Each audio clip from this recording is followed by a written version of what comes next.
The limited partner shares in the potential outsized returns of a well-planned and executed investment, but is a passive investor with no day-to-day operating requirements, whose liability is limited to the extent of their share of ownership. The limited partner has the maximum leverage on their most precious asset, their time. Now, they say you're the average of the people you surround yourself with. Are you looking to elevate your network, connect with individuals that bring your average up? The Limited Partner is more than just a podcast. It's a community to learn, to participate, to connect. There's no other community out there like this for limited partners. So subscribe to the podcast, but most importantly, join the community at thelimitedpartner.com. Welcome to the podcast with your host, Jake Wiley. Welcome, partners. This is your host, Jake Wiley. This week, I'm joined by Melanie McDaniel from the Freestyle Capital Group. Melanie, thank you so much for taking the time to join me. Happy to be here. Thanks for having me. That's awesome. Well, I was looking at your background. You're former Navy, you're a park ranger, and now you're full-time into the big-time real estate world that is today. I'd love to hear how that journey took place and how you got to where you are today. Yeah, I wish it was something more exciting than everybody else's story, but I read Rich Dad, Poor Dad, and my life was totally screwed up. Like, that's not even fair. Why didn't someone tell me about this? I was like 35 when I read that book. So it was the idea of not trading time for money, right? And then ultimately we want to be an investor. We want our money to make our money. So there is a journey to get from employee to investor. And I'm kind of on that path right now. So I was a park ranger, read Rich Dad, Poor Dad in 2015. It took me 2 years to, one, get the mindset prepared to actually quit this job with a pension. I work for the federal government. Right. It's pretty cushy. It was just good enough, right? To keep me good enough, satisfied, happy, time off work, money, all that stuff. Just, the golden handcuffs that I would say they were more like silver handcuffs. They're really not as golden as some people probably have to walk away from. But yeah, ultimately I wanted to be an investor, but I needed to be active a bit. So I took the path of being a real estate agent first as a stepping stone. At the time, I didn't really know what I wanted to do as far as getting myself to the investor. So while I was a real estate agent is when I really started trying to figure out what I wanted. And I ended up with apartments. It made the most sense. I wanted more doors. I like scale of economy. I did Michael Blanc's coaching program. And then when I was ready to be full-time, what I'm doing now, and launch my business, Freestyle Capital Group, it was about 2.5 years that I was an agent, and jumped in December 2019, kind of full-time doing what I'm doing now. Oh, that's a great story. And I actually really like it when people bring up the Rich Dad, Poor Dad, because it changed my life too. It's so much so that the point you brought up about I wish I'd learned it earlier. So my wife and I went through a couple of the programs, and we got the board game Cash Flow. So I actually started playing that with my kids this week for the first time. Nice. So they are 11 and 9. And we finished our first game last night, and it just blew their minds what was possible. And they're like, I don't want any of these doodads, right? So we've had conversations, funny enough, about the Christmas gifts. And they're like, oh, that's a doodad. And I was like, I like it, right? You guys are starting to get your mind around it. So it's really cool that changed your life. Yeah. I mean, it was mind shifting, and it's so simple, but if you aren't exposed to it, then it's really about living within your means, having some sort of a pension, just setting yourself up, but nothing like extreme. And then the whole idea, I've come from a blue collar family, not demonizing or demeaning or anything wealth, but I was not a wealthy person, wasn't around wealthy people. And even I had kind of a stigma against wealth. And maybe it's because I didn't think I could be one. So then you get against it almost. But right. Now, totally that mindset's gone, and I deserve it. I want it. I'm headed there. So, and nobody is going to say we can't be wealthy too, right? That's right. That's really neat. And I guess what you picked up on that I missed, I guess when I went through the Rich Dad, Poor Dad stuff, is I started small, right? We started with 1s and 2s, single family residentials. And it's been a slog. We've actually are under contract to sell our first rental property from 15 years ago right now. So the time is good, and that'll be the last one that we own of that kind of vintage. But you went right into the apartments, the scale. And I wish I had picked up on that. I Tell me did about that. buy a single family house with my self-directed retirement account. It was an awful experience. I lost money because I had a tenant. They paid, I think, 8 months and then stopped paying, and I had to evict them, and then they destroyed the place on the way out. But I've never seen the property. I've never been to it, never stepped foot on it. It was like a turnkey rental in St. Louis, Missouri, which should be the first clue, but whatever. I lost money on that. And I said, never again. I don't want to even be 2 steps away from a tenant. Even now as an apartment person, like I've had even further clarity where I don't even want to do acquisitions. I only tour properties because I do it on behalf of my investors and to hang out with my partners and investors who show up. I have zero interest in touring properties. I don't want to go look at crappy apartment complexes. I just want to look at the numbers and know that the cash flow and the rents are going up, right? So it's funny who we are and how figuring out where we fit in the grand scheme of the picture, whether you're just a limited partner, which ultimately is the destination, but now I have one foot in both. And then even as a general partner, an active member, like what is it that you do? What's your lane? What do you enjoy? Because we don't have to do everything. It's a team effort. Yeah, I think that's a really valuable point, is that when you try and do everything, you probably do everything mediocre at best. Or it's just painful. Yeah, when you find what you like. Why would I leave a job that was unfulfilling and not that exciting for me to go create my own business that's unfulfilling and not that exciting for me? I'm very clear on, I just want to do what I want to do and then find partners to do everything else. So what is that gets you excited? What is that piece of it? I am more on investor relations and capital. I like to find the best operators with the best deals in the best markets. And then I find investors who are LPs who don't really want to do everything, definitely don't want to be active. They don't even necessarily want to learn how to underwrite and do the due diligence they should be doing, right, for their own passive investment. And they may not know how. Even if they want to, they might not know how. So I'm kind of that middle person that I'm all about my investors. They're my babies. I take care of them. They're my number one. And when an operator, I find one that I like, they have a great reputation, and I start digging into their numbers and their experience, I'm skeptical. I'm like, stay back. I'm skeptical. I'm here for my investors. But once I vet them, I like them, and I'm going to partner with them, then we're friends. We're buddies. So until then, though, I'm skeptical. I could love an operator. I could love their track record and they could be awesome, but I'm skeptical until I get to look at the underwriting and meet them and kind of conduct some due diligence. So yeah, it's like keep your friends close and your enemies closer, right? Right. So the operators are kind of the enemies, but I vet them first and then they're friends. But yeah, that's what I love to do. I love to network. I go to tons of conferences, tons of networking events in person and virtual. I just love to meet people because our business that we're in is not a real estate business. We are in a people business. Real estate is just the vehicle that is helping us get to our financial freedom and build that wealth. It's really about the people who are the investors, the people who are the operators, and everybody has their lane. And we all just need to figure out where we fit and link arms with the people who have the skills we don't have and just do life together. Totally agree. I love the part, what you're saying about wrapping your arms around your investors and, because they're trusting you with money. This is their hard-earned money. I guess maybe a question for you in terms of losing money on your real estate deal. Did that impact the way you feel about your investors' money? I mean, it had to, but. I mean, I feel a lot of people I talk to have the same thing. We're more likely to lose our own money. We're a little bit more risky, I think. That's not the first. I've lost more money since then on a dumb tiny home joint venture I did. I completely lost 100% of the investment because the person was so incompetent. But I didn't put investors in that. I wouldn't. I knew how risky it was.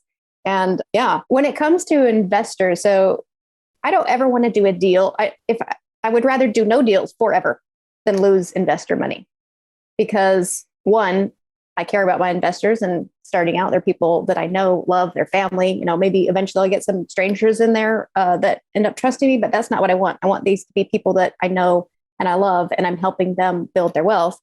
So of course I don't want to lose their money. That's just who I am at my core, the law enforcement side of me, the morals and values I was raised up in, all that stuff. Like I can't sleep at night knowing I've put someone in a bad deal. So I want to sleep at night. And then if one deal goes bad, your reputation is tarnished forever. I mean, I would be out of a career, really, honestly, in my mind, if I lost investor money and it was my fault or, not vetted properly or whatever. I would be done. I would have to find a new career because your reputation is so important in this business. So at the core, I just want to do right by people. And then at the professional level, you just don't lose people's money. Right. Right. Right. In terms of maybe making a mistake, like it hasn't been perfect, I'm sure. And what is your biggest mistake? What have you learned in the process so far? Well, not so much investor money. I haven't had any issues there. I did introduce a friend to someone who I didn't do like a background check or anything on. We were looking at potentially doing some business together in assisted living. And we had many phone calls. I met him in person, went down to Houston, met him, met his daughter. Yeah, thought he was, a good guy. He was a veteran and worked in oil and gas. And he had all this great story about working in DC. Anyway, so we were looking at potentially buying an assisted living property. I was just going to be the capital person, but there was no business plan, no operations experience. So I kept telling him, I'm not even going to talk to investors until we know who's the operator and you have a business plan. And he couldn't provide it. So I never raised capital, but I did introduce him to a friend that's a hard money lender professionally. And he's a military veteran as well, retired Navy guy that I knew from Virginia. I introduced them, and my friend ended up doing an EMD down payment on 2 properties, $50,000. And this person ghosted him. He's gone. The money's gone. And this was this year, $50,000 plus the interest that he would have earned, right? So right. He's ghosted. And my friend eventually, was looking at suing him or whatever and pulled a background check on the guy. And he's just a bad person, not criminal, but multiple judgments against him. Yeah. Liens on his 15-year-old car, owns no assets. Like he is a bad person. He's out there, still out there. I've blown the whistle on him with some organizations that are veterans organizations. He still identifies himself as a capital investment person, whatever. Anyway, he's bad news. So I guess the regret is my friend, he needed to do his own due diligence. He's a professional hard money lender. He knows right. that. And he's not mad at me. He takes responsibility. But at the end of the day, I feel awful for even introducing them. But at the time, I had spent quite a bit of time with this guy and he seemed great.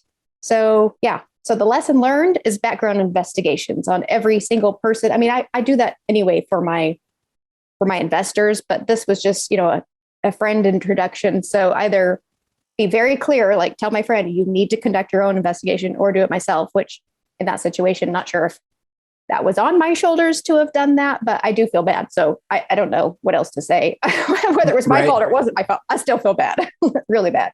I think that's a great story though, right? Because you had a good relationship, you thought, and if he'd come up with some sort of business plan, maybe you would have had investor money in there. I'm assuming you're doing the background check. So how do you recommend people do background checks? Like, so if I'm a limited partner coming into one of your deals, right? I'm assuming you got it. So how do you have it? What is your background check process? So there's some platforms that they log in and provide their information to do the background check. They know they're being checked. Verivest is a company that I would use for that. And it's criminal. And then it's financial, evictions, bankruptcies, all that stuff that checks that. But that's if they know they're being background checked. But honestly, if I am sneakily trying to background check somebody, then what am I doing? Right. So they should, if anybody you're working with as a partner or you're about to invest with them, if they won't let you conduct a background check on your dollar, then that should raise a red flag. So Verivest is who I use, and they probably use a platform. I don't think they actually do it themselves. It's a service, a third-party service. But then there's like TransUnion. They have a background check, and they're not that expensive. So I would say do that. If you're an LP and you're investing and you know who the key principals are and the sponsors, I would background check them. Just know that lenders do background check people that are on the loan, but there might be people in the GP that are not on the loan. So just make sure you're asking the questions, who are all the sponsors, and do a background check on them. They have to agree to it and provide their information, log in, put their social security, their date of birth, all that stuff. But you don't take it from them and do it. You send them a link and then they fill it out. So it's like a third party. You're not actually seeing the report necessarily. You'll just see that it comes back clear or not clear. I think that's just a great tip, right? Because as a limited partner, the intent is for this to be a passive investment. And then, you want to be in a situation where you feel comfortable that your money's not going to disappear on you. And then you've done some due diligence, but you don't intend to do a lot, right? You're thinking, hey, that's why I'm investing in this. But as a limited partner, you need to do a little bit of work, right? And then get comfortable. And it doesn't mean, once you've worked with somebody, you've done the, kind of the initial due diligence and you've done a couple reps, like that's fine. But getting started, a little bit of diligence is a great preventative measure. It also helps to know people, because I know some people in our industry that are bad actors, I would say, but you can't they haven't been tried and convicted because people settle out of court. Right.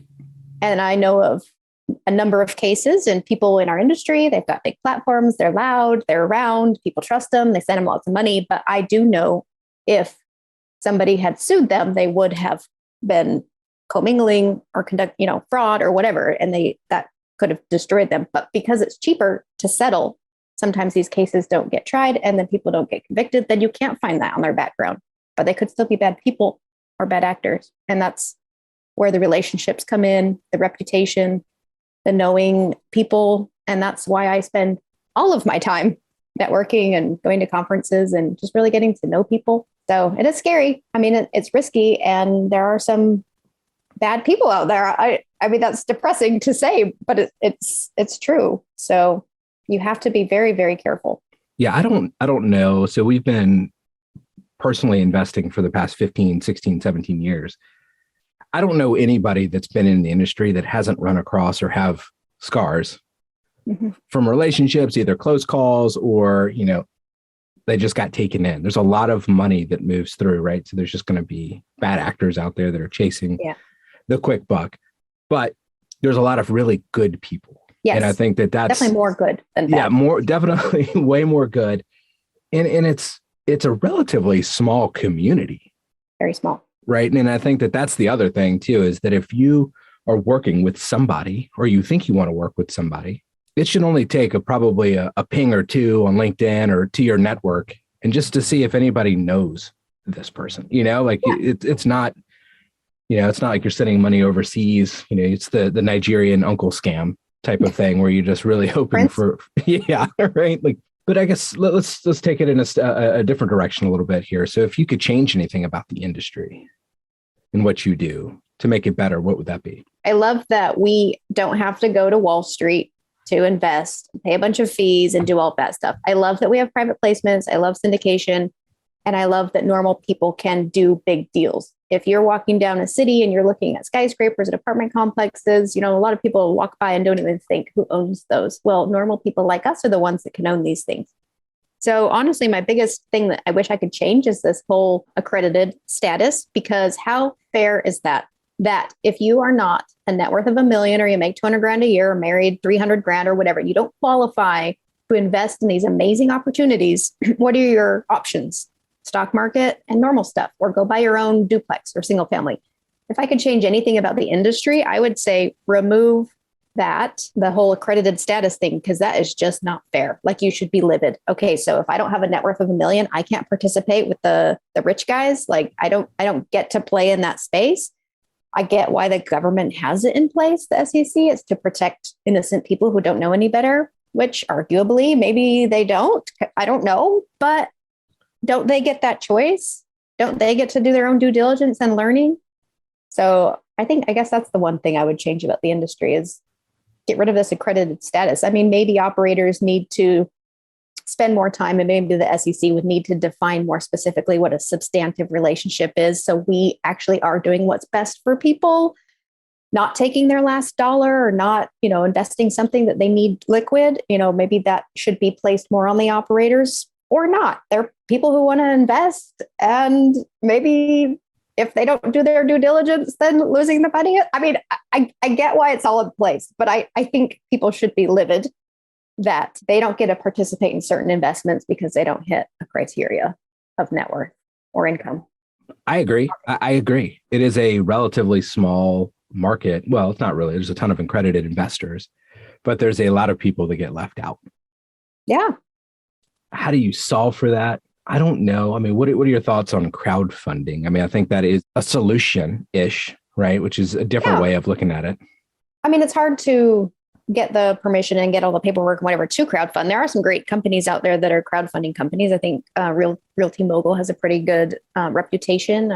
I've heard the CEO speak quite a bit. I know one of their consultants, and he's a super conservative underwriter that's a active passive investor. He's in like 30 deals at all times. So of crowdfunding platforms, that's the one I know the most about. I think they're great, but there's plenty of other ones like Diversity Fund, and I mean, there's a bunch. So I'm not opposed to it. I'm not for it necessarily because I'd have to dig into what their fees are and the protection of the investor. Is it pass through? Do you get the benefits of the real estate, or are you just getting a return? Like, I'd have to dig in more to really know if you're getting all the benefits of the real estate to really have an opinion. I love syndication for the reasons that you own your shares of the depreciation, the equity, the upside, the buy down, that, you are a partner.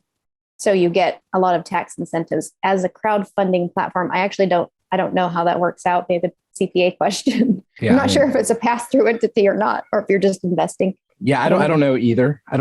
But I think your point is valid. And I think there are people trying to open it up. And I think that it's also ripe for issues, right? People will exploit that. So I'm sure we'll have to go through that. But it's the same thing with everything that's new. Yeah. But somebody's got to put a stake in the ground and try to make change.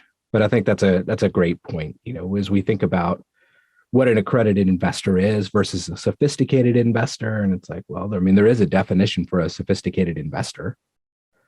The SEC last year, early on this year, there was a white paper out, and they were talking about this idea that you could take a class, or there was something so you could qualify by proving that you know something to be considered accredited, even if you weren't. And it died. It didn't happen. But wouldn't that be nice? Where it's like, okay, if you take this, it's like becoming a personal trainer, becoming a real estate agent. You learn stuff and then you take a test and you become licensed. Like, why couldn't the government put something together that's a training program and it's almost a licensing or a accreditation, a status, whatever. So you take the training, you pass a test that you have to go take at some facility, so you can't cheat at home or whatever, just to really make sure you understand financials and whatever. Why couldn't the government do that? And then you take your test, you get your little card, your little SEC accredited status card, and invest in whatever you want. I think that would be a good solution.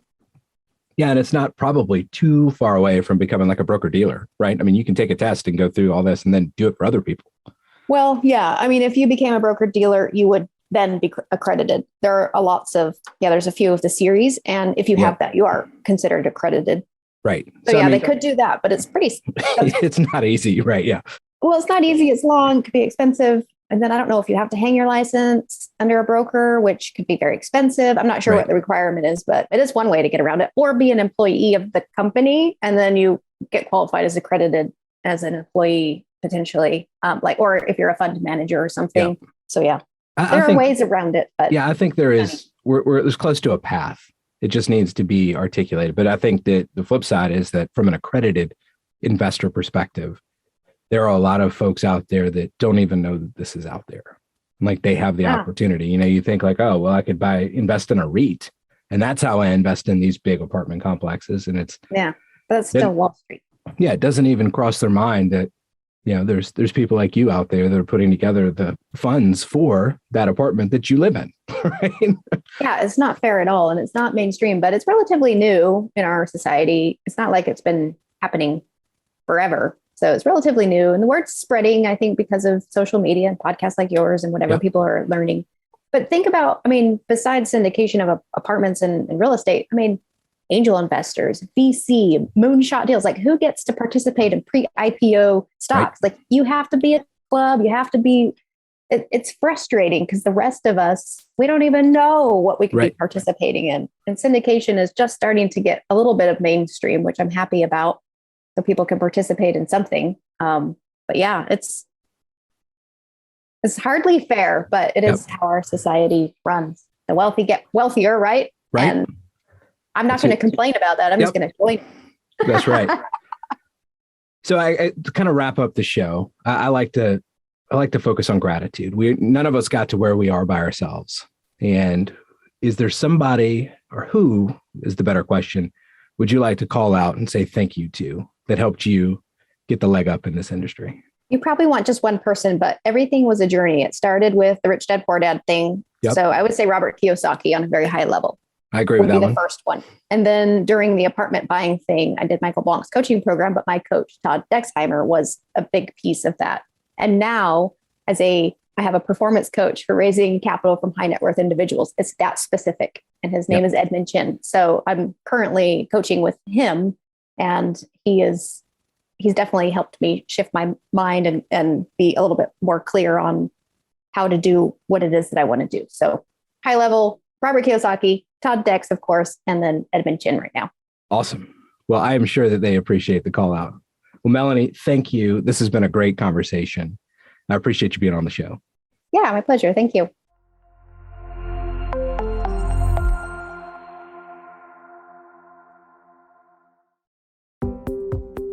I hope you've enjoyed this episode of the Limited Partner Podcast. Please subscribe and leave a review. If there's any reason you wouldn't leave us a 5-star review, please email me directly at jw@jakewiley.com. Your feedback is always appreciated. Now, the show is just the tip of the iceberg in terms of the limited partner community. It's a community where limited partners can come together, learn about what best in class looks like, opportunities, and most importantly, a place to connect. There is nothing out there like this. So head over to thelimitedpartner.com and sign up. We'll see you next time.